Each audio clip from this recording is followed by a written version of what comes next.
அஸ்ஸலாமு அலைக்கும் வரஹ்மத்துல்லாஹி வபரகாத்து.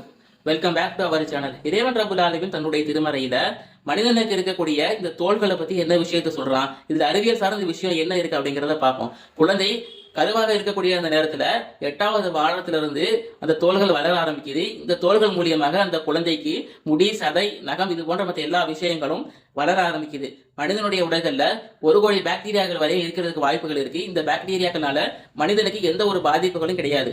மனிதன் இந்த தோலின் மூலியமாக ஒரு நாளைக்கு 3000 4000 தோலினுடைய செல்களை இழக்கிறான். வயதான மனிதர்களுக்கு எதற்காக தோள்கள் சுருங்குது அப்படின்னு சொன்னா, தோள்களில் இருக்கக்கூடிய கொலஜின் மற்றும் எலாஸ்டின் இந்த 2 விஷயமும் சேர்ந்து குறைகிறதுனால அந்த தோள்களில் இருக்கக்கூடிய நீர் தங்கக்கூடிய சத்தும் சேர்ந்து குறையுது. இதனால வயதான மனிதர்களுக்கு ரொம்ப சீக்கிரமாக தோள்கள் சுருங்குது.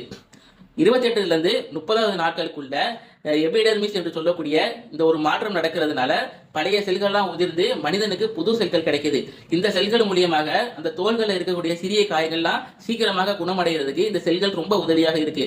மனிதனுடைய தோலின் மொத்த எடை 3 கிலோல இருந்து 4 கிலோ வரைக்கும் தான். மனித உடல்கள்ல எதிர்க்கக்கூடிய மிகப்பெரிய உறுப்பு அப்படின்னு சொன்னா இந்த தோல் தான். இதனுடைய மொத்த சதுர மீட்டர் 1.5 இருந்து 2 வரையும். இப்படிப்பட்ட தோள்களை பத்தி இறைவன் தன்னுடைய திருமறையில பேசும் பொழுது, மறுமை நாள் கேள்வி கணக்கு கேட்கக்கூடிய அந்த நேரத்துல கண்கள், காதுகள், தோள்கள் இது போன்ற விஷயங்கள் இறைவன் சாட்சி சொல்லணும் அப்படிங்கிறான். அதுக்கு அடுத்த வசனத்துல அந்த தோள்கள் அந்த மனிதர்கள் இடத்துல கேட்குமா, எதற்காக நின்று எங்களுக்கு எதிராக சாட்சி சொல்கிறீர்கள் என்று கேட்கும் பொழுது அந்த தோள்கள் சொல்லும், அனைத்தையும் பேச வைத்த இறைவன் ரப்புல் ஆலமீன் எங்களை என்று பேச வைத்தான் என்று அந்த தோள்கள் மனிதர்கள் இடத்துல சொல்லும். இன்னும் ஒரு சில வசனங்கள்ல இந்த தோள்களை பத்தி பார்க்கும் பொழுது இறைவனுடைய வசனங்களை மறுத்து வாழக்கூடிய அந்த மனிதர்களுக்கு அந்த நரக நெருப்புல அது அவர்களுடைய தோள்கள் கருகக்கூடிய அந்த நேரத்துல அது அல்லாம வேற ஒரு தோள்களை நாம புதியதாக நாம் மாற்றுவோம் அப்படின்னு சொல்லி இறைவன் சொல்றான். அஸ்ஸலாமு அலைக்கும் வரஹ்மத்துல்லாஹி வபரகாத்துஹு.